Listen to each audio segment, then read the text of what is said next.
des questions?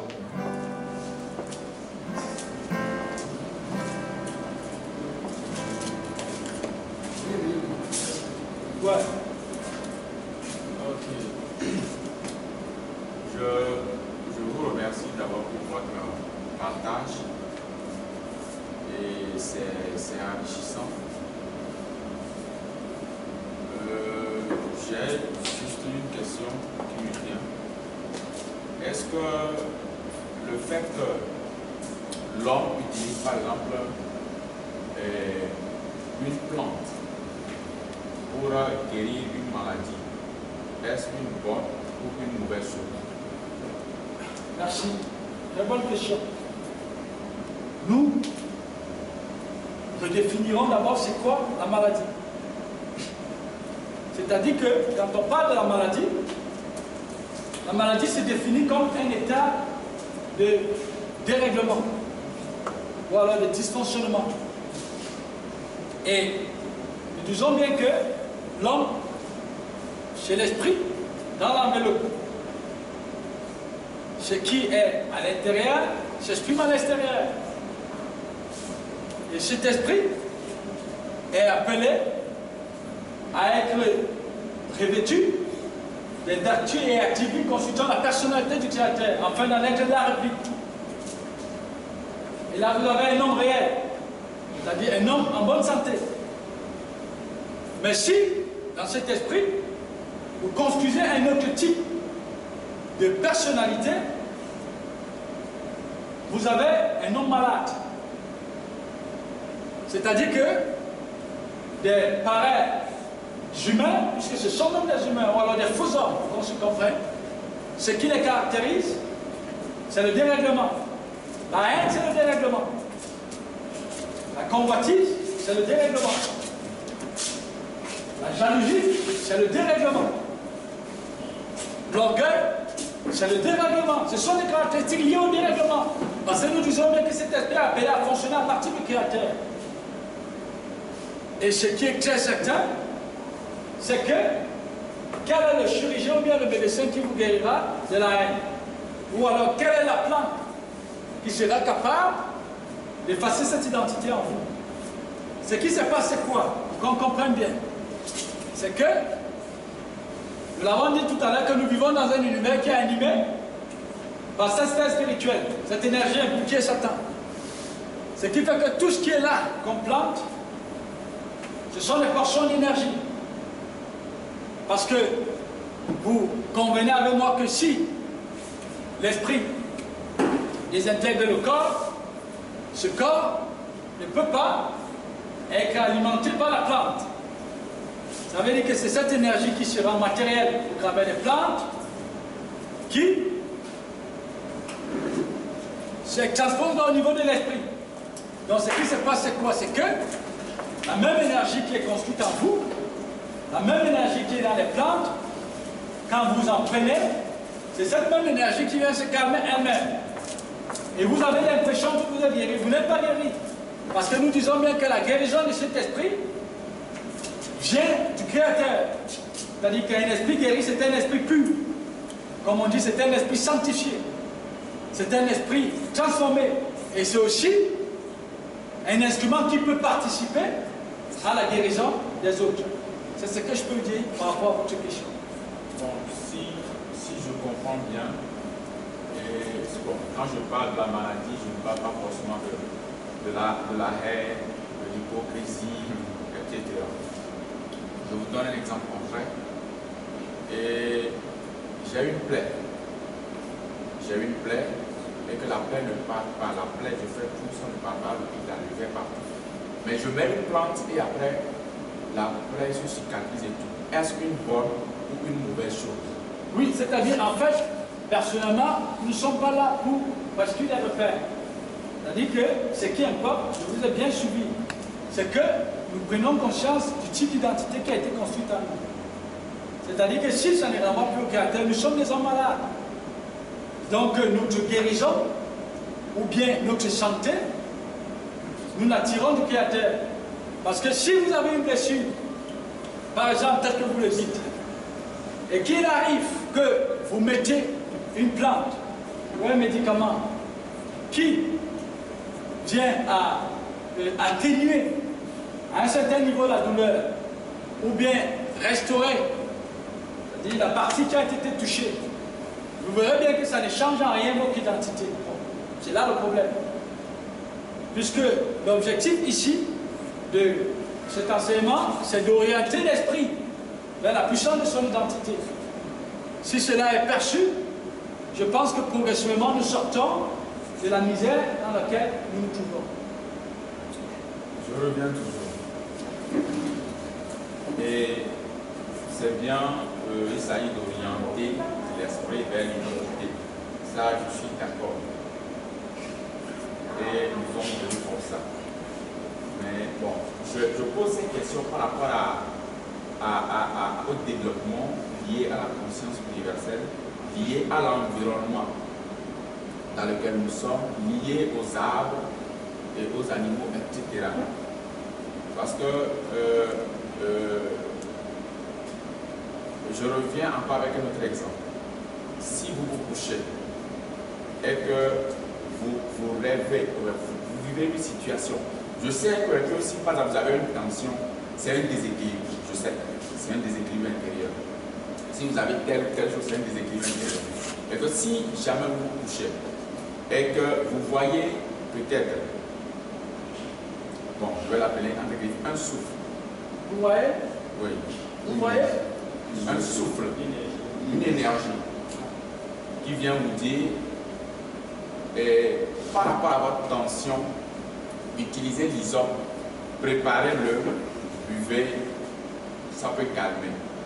Et que vous le faites et que ça se calme. Est-ce une bonne ou une mauvaise chose? Je reviens toujours. C'est ça. Là, votre question a été un peu plus précise. Je reviens encore. Parce que la manière dont je veux vous répondre, le fond c'est le même. C'est-à-dire que si vous êtes couché comme vous le dites, et qu'un souffle vient vous prescrire ce que vous deviez prendre, comprenez immédiatement que ce souffle-là, c'est un souffle impur. C'est ce que je peux vous dire. Parce que quand le Créateur vient se révéler à vous, le Créateur ne vient pas penser vos blessures, il ne vient pas traiter le corps. Le Créateur vient traiter l'intérieur. Je ne sais pas si vous comprenez. Personne n'a jamais été révélé dans le Créateur sans prendre conscience de cette ténèbres, ni de la fausse identité qui a été construite en lui. Même pour ceux qui sont en rapport avec les écrits bibliques, vous verrez bien que chaque fois que le Créateur venait se révéler à un prophète ou alors à quelqu'un, il lui révélait son état ou alors ce à quoi il est destiné. Donc ce qui fait que si un souffle dont vient vous dire que vous devez prendre telle chose, c'est-à-dire dans le but de pouvoir, il y a la situation dans laquelle vous êtes, si ce souffle n'est pas capable de vous révéler l'identité qui a été construite en vous, et vous révélez ce à quoi vous destinez, comprenez que ce souffle ne vient pas du Créateur. Je reviens toujours. L'identité est là. C'est en fait notre portion. Le souffle peut révéler l'identité. Et si, je ne sais pas, je ne connais pas les versets, mais je sais que les frères qui ont marché avec Adonai avant ont utilisé par exemple l'hysope. Dans quel contexte ils l'ont utilisé? Ouais. Vous savez à quoi servait l'hysope? Le problème, c'est que quand on va dans les écrits, c'est quelque chose de très important à comprendre. Quand on va dans les écrits, si là, c'est la personnalité de l'autre, Satan qui est construit là, quand vous rentrez dans les écrits, c'est lui qui lit. C'est lui qui vous parle. Il faut bien le comprendre. Pourquoi? Parce que ce n'est pas les yeux physiques qui lisent. Parce que si l'esprit part du corps tel que vous êtes là, ce corps ne peut pas lire. Ça veut dire que ce qui lit, c'est l'esprit. Et ce n'est pas l'esprit en lui-même qui lit. C'est la sphère spirituelle à laquelle l'esprit est dépendant. Ça veut dire que si c'est le Créateur qui est construit là, quand vous rentrez au niveau de votre structure identitaire, vous n'êtes pas gouverné par des vices qui sont totalement opposés à sa personnalité. Mais si vous réalisez que vous êtes doté des caractéristiques telles que les jalousies, les convoitises, les angoisses, les rivalités, les soupçons, l'orgueil, comprenez que quand vous allez dans les Écritures, la compréhension que vous avez, elle est totalement fausse. Parce que dans les Écritures, on dit parfois que c'était les sacrificateurs qui se servaient de l'hysope, n'est-ce pas? Et ils se servaient de l'hysope pour faire quoi? Généralement, c'était pour la purification. C'était pour la purification. Et jusqu'à là, nous sommes dans les symboles. Et quand on parle du sacrificateur, le sacrificateur, c'était la symbolique du Messie à venir. Et nous disons bien que le Messie, quand on parle du Messie, justement, on parle des facultés. Nous sommes dit, il est la parole du Créateur. Votre parole nous renseigne sur votre identité. Et le Messie, ce sont les vertus et l'attribut du Créateur dont il donne l'esprit justement pour le sortir de la maladie. Il est ténèbres, pour le guérir. Mais seulement, vous voyez que l'hysope est considéré donc comme l'instrument par lequel le Messie agit. C'est pour dire quoi? Si vous êtes doté des vertus et des attributs constituant la personnalité du Créateur, vous devenez un instrument par lequel le Créateur guérit, par lequel le Créateur sanctifie. C'était un peu ça qui était représenté sur la forme d'hysope. C'est pourquoi on vous disait qu'il fallait que l'hysope soit trempé très souvent dans l'eau, peut-être mélangé avec la sangle d'une vache consumée, et qui devait être aspergé sur ceux qui étaient soit habités de la lèpre ou bien quoi que ce soit. Donc on voit clairement que la vocation à laquelle le Créateur destine dans cet esprit, c'est qu'il soit doté des vertus et des attributs qui sont le Messie, pour qu'au travers de lui, alors par lui, les autres sortent des ténèbres, c'est-à-dire sortent du dérèglement pour entrer dans la puissance de leur identité. Donc, en conclusion, il n'est pas bien d'utiliser par exemple des herbes pour guérir une maladie. J'ai déjà répondu à votre question. Si vous permettez que quelqu'un d'autre pose une autre question, ou si vous avez une autre question, je dis bien ceci, ce qui est important à retenir, c'est qu'il y a une personnalité qui s'est construite là. Et il est donc question que nous prenions conscience de la chose et que nous disons au Créateur, viens nous en aide, viens nous éclairer. Au fur et à mesure que le Créateur vous sort, lui-même, il vous donne de l'intelligence pour savoir quoi faire lié aux événements auxquels vous pouvez être confrontés. Est-ce qu'il y a une autre question?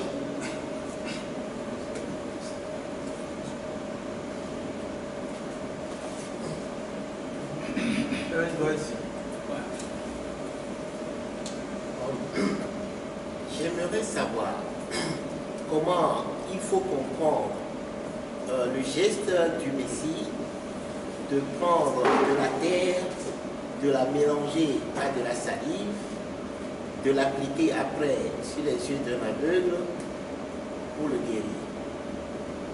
C'est ça. En fait, nous disons bien que quand on parle du Messie, parce que c'est important qu'on revienne, vous savez pourquoi nous sommes convaincus que personne ne peut marcher comme le Messie? Parce que ce qui a été construit en nous, on nous a programmé à voir le Messie comme un personnage historique. Ce qui fait qu'il a historisé certaines qualités qui sont propres à lui. Mais ce qui est terrible, c'est que nous nous réclamons parfois d'appartenir au Créateur ou d'appartenance au Créateur. Nous disons que l'Esprit Saint est à nous, mais nous sommes convaincus que personne ne peut marcher comme le Messie. Quand on parle du Messie, nous réitérons, le Messie c'est la parole du Créateur. Et les vertus et les attributs constituant la personnalité du Créateur. Donc cet esprit doit être dépositaire. Ce qui fait que quand le Messie vous donne de ses qualités, vous rentrez dans la puissance de votre identité. C'est-à-dire vous devenez un co-Messie. Un instrument au travers lequel le Créateur sauve. Un instrument au travers lequel le Créateur bénit, guérit, enrichit, fortifie. Donc, nous disons donc que le Messie, quand il vient dans l'enveloppe, c'est justement pour nous révéler la vocation à laquelle le Créateur nous appelle. Que nous comprenons que ce que le Messie va instauriser, c'est la portion à laquelle le Créateur destine l'être humain, parce qu'il n'en avait pas besoin. La portion à laquelle, je dis bien, c'est que le Messie instaurise dans l'enveloppe, c'est la portion à laquelle le Créateur destinait chacun de nous. Et c'est justement la raison pour laquelle quand le Messie va faire le crachat au sol, il va prendre donc de la pâte, mélanger avec de la poussière, il va mettre dans les yeux. Et le monsieur va lui dire que je vois des hommes mais comme des arbres. Et il va encore réajouter, il va lui dire, il voit plus clair. Donc, voyons vraiment le crachat, ce sont des symboliques comme étant la parole. C'est-à-dire cette parole qui n'est rien d'autre que des vertus et attributs du Créateur qui vient rencontrer cet esprit qui croupit dans les ténèbres. C'est-à-dire que le Créateur, donc, d'autant cet esprit croupira dans les ténèbres parce que l'être est formé de l'esprit et de l'atome, relié à l'esprit. C'est-à-dire, on comprend bien donc que la Terre, c'est quoi? C'est l'atome. Donc, ce texte, donc, qui est constitué d'une dimension atomique, dont l'esprit est doté des vertus et d'attributs constituant la personnalité du Créateur, c'est un instrument au travers duquel le Créateur éclaire, au travers duquel le Créateur guérit, bénit. Donc, c'est ce que nous pouvons dire par rapport à cette énergie.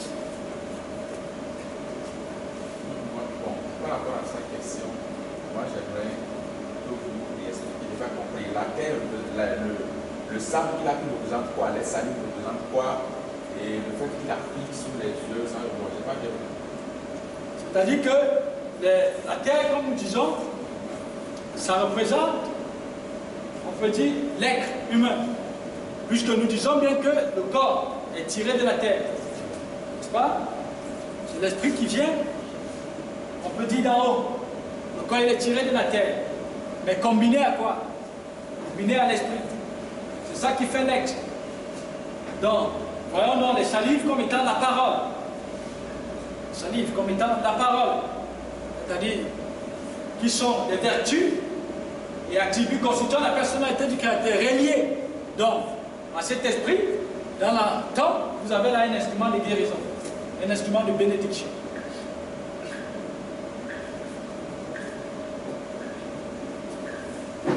Oui. Si nous comprenons bien, ce verset n'est qu'une allégorie, n'est-ce pas? C'est ça, c'est-à-dire que les écrits, ce sont des codes. Ce sont des symboles. Parce que quand on parle de la parole, ce ne sont pas les écrits.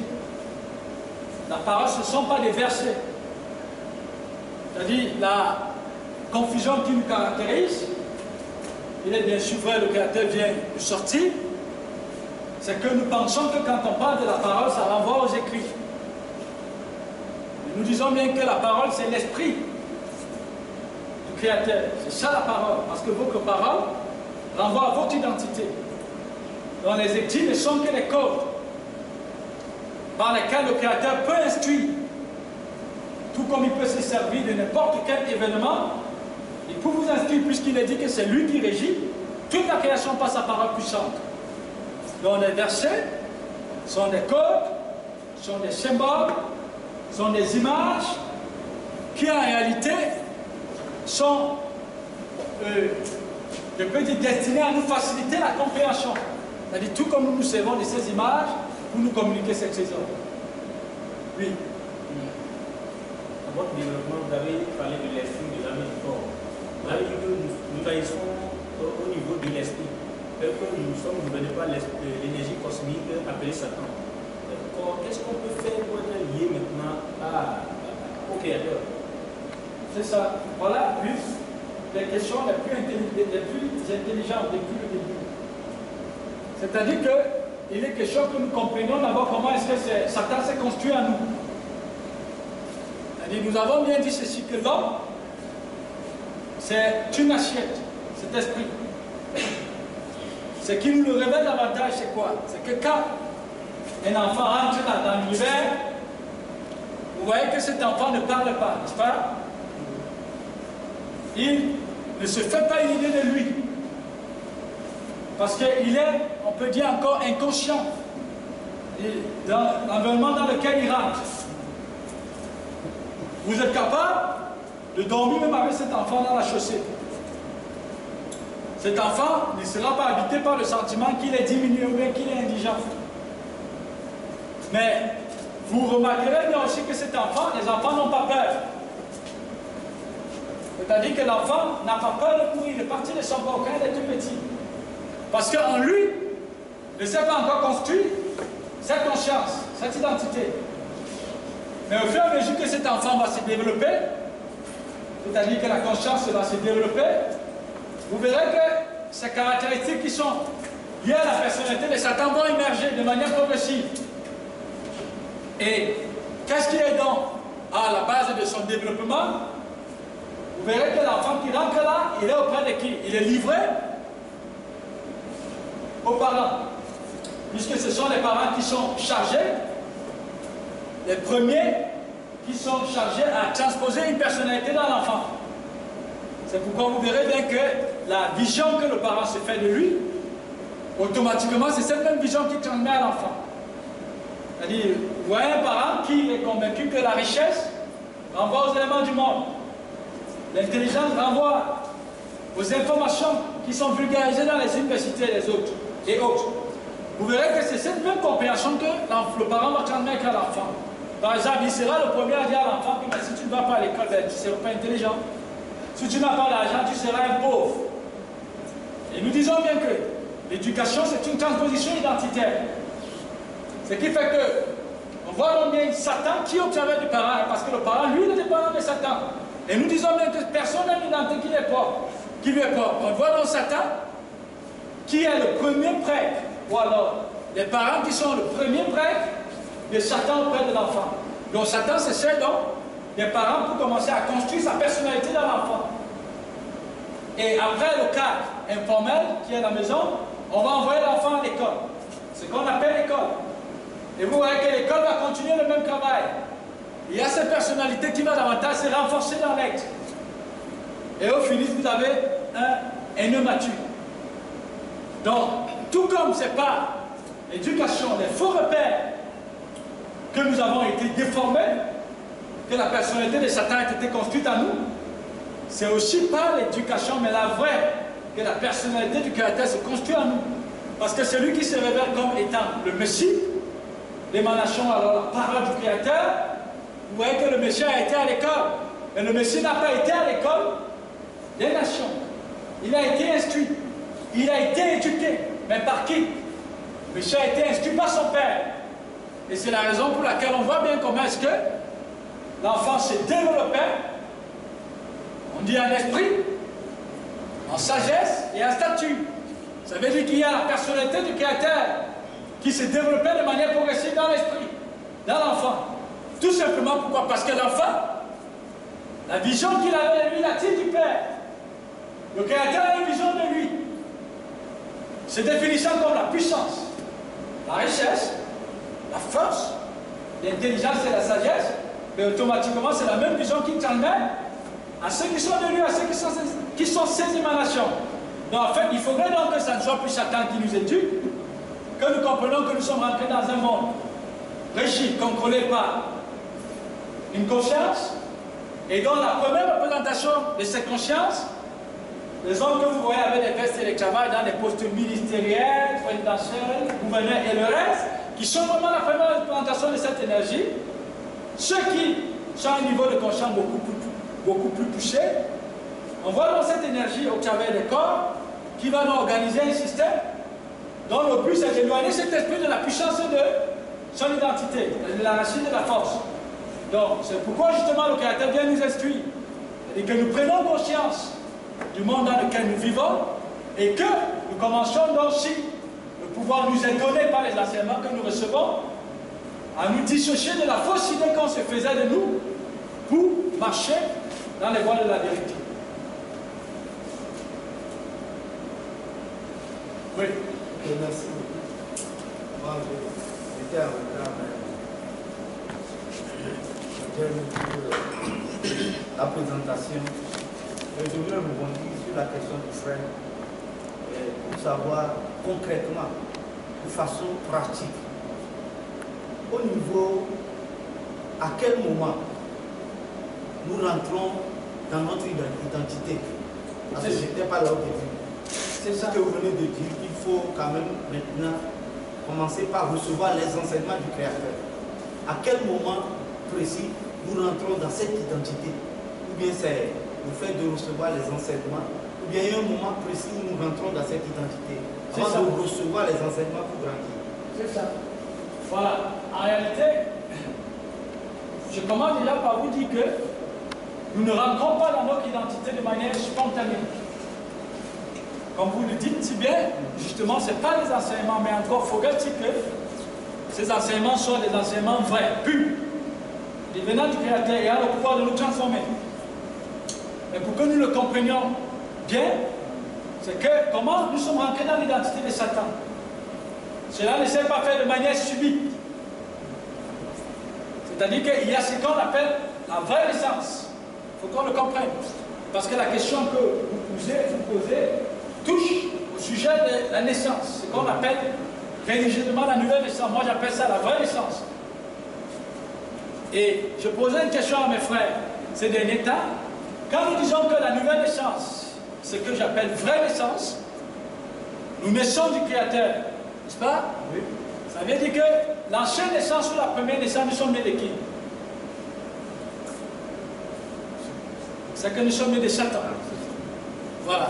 Donc ce qui fait que vous avez un enfant qui rentre là, dans ses seins, dans le sein maternel. N'est-ce pas?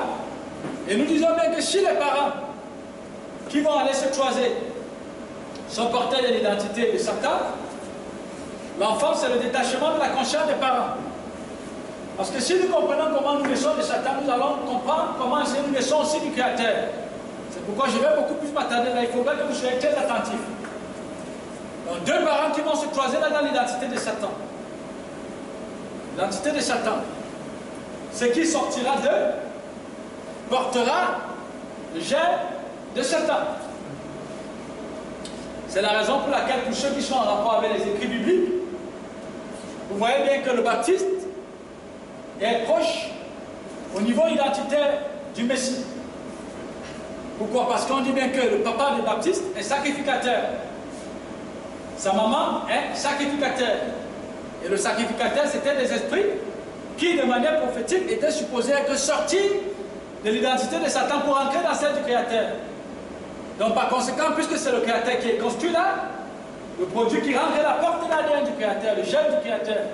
Parce que ce qui vient de vous porte votre gène. C'est pourquoi on fait souvent les tests d'ADN.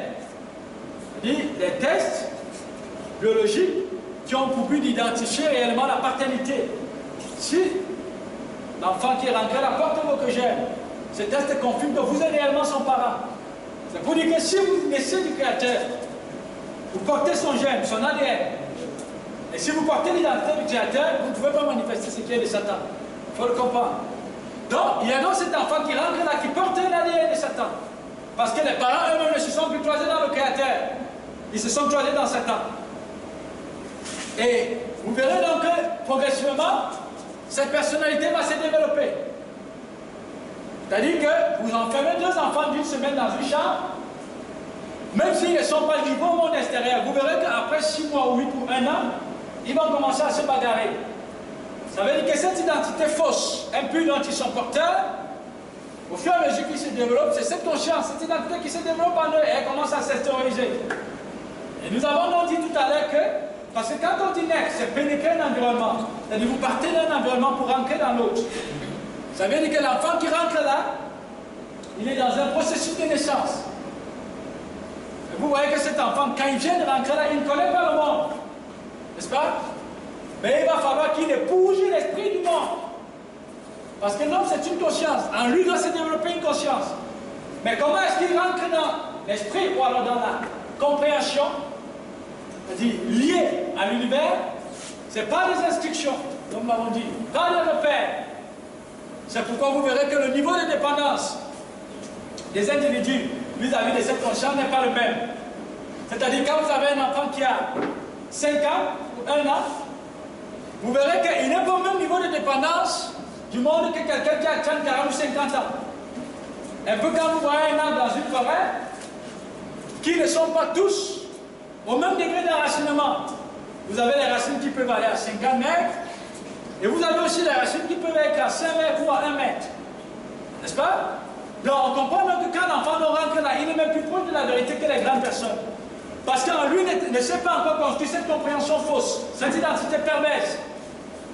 Et puisque ce sont les parents qui sont les premiers, qui sont chargés, qui sont les premiers à lui transposer une identité, à lui définir des repères, la nature des repères qui lui seront définis est liée à l'identité dont les parents sont porteurs. Et vous voyez qu'après dans la maison, on va l'envoyer à l'école, c'est toujours cette identité qui va se construire. Tandis que cet enfant est en train de naître. Et il arrive à un niveau de conscience avancé, absolu. Donc, c'est le même processus avec le Créateur. Ça veut dire qu'il y a dans le Créateur, si le privilège vous est donné, par les enseignements, le Créateur, vous prenez conscience de votre identité en lui. C'est-à-dire le Créateur commence à réveiller votre esprit. On appelle ça l'éveil. Mais seulement, je suis parfaitement d'accord avec vous que ceci s'affine et s'affine par un processus d'instruction. Parce que ce processus d'instruction mène au réveil. C'est-à-dire nous partons de l'éveil pour le réveil. Et au fur et à mesure donc que le Créateur vous instruit, par sa parole, il vous transpose aussi son identité. De telle sorte que vous arrivez à un niveau où vous soyez vraiment capable de faire la différence entre ce qui est vrai et ce qui est faux.